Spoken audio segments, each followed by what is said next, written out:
sack. Down, cock, sack. Let the up, side, the up. I think where you are is who you are, you know. Because and some people would think, oh, you mean like you're a product of your environment, you know what I mean? And it's like, yeah, kind of that, but more than that, because a product is kind of like something that's created, sold, you know. It's like, I think we're more an expression of our environment, you know. And that wherever you are, there's a certain energy about a place, and maybe that's kind of like what you're talking about in West Cork, you know, there's a certain energy there, like. Long before this planet that I planted my feet on, I was studying the stars and my star tetrahedron. It spun around each and every one of us for eons. It still spins around my soul through the lives I've lived. I've lived around the globe, a lot of tribes I've killed. I've been around the sword and the spear and the hatchet. I got hammered with Thor and I was burned for black magic.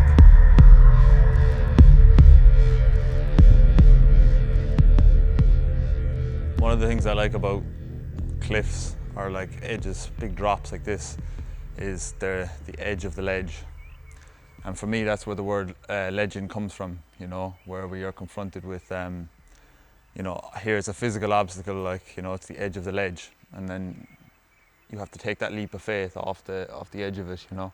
And that's where the legend begins. And that's why you know, people or things or events are known as legend or legendary because, you know, there's some sort of obstacle, whether it's societal or life-changing or whatever it is, you know, that it's like we come to this impossible object, but yet take that leap of faith, you know, and that's where I think the legend word comes from. Like, so here we are at the edge of the ledge.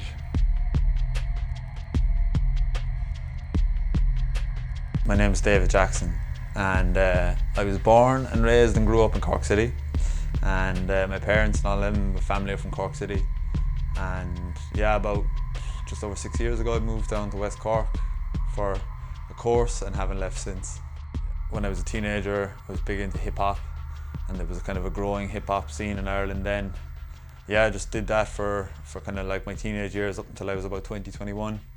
And then it kind of tapered off until I moved to West Cork, and I continued writing but started doing stuff without music, and then straight away it was like, oh, you're a poet or you're a spoken word artist, and you know, people put you in different boxes depending on what they think it is, you know. So West Cork is a particular place that, you know, almost embraces people that are themselves, no matter how pretty or ugly that is.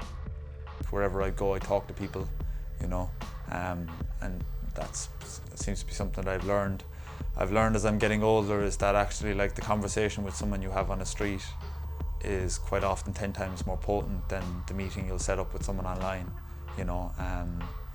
And yeah, it's just, and that's a big part of Irish culture anyway, and it's still very strong here.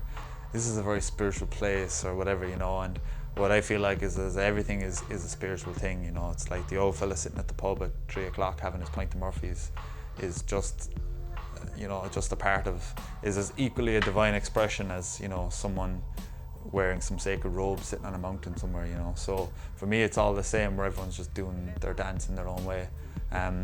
So I try and like address some of that and try and like get people to feel it's okay to you know, open up to something that maybe is a bit different or a bit out of the norm, and not feel like you have to be a certain way, because there's so many strict doctrines out there that you know, let people be people. Like, you know, it's like we're humans for a reason to be here and to be flawed and to be imperfect, and that's part of the human experience, you know.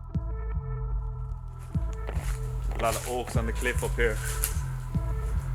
Twisted be the oak that grows to be the most exposed on the slope but manages to cope. Scrambling for hope in a planet full of souls, where the planning of the young battle habits of the old. So you can learn a lot from the trees around here. I have anyway. They're a big influence.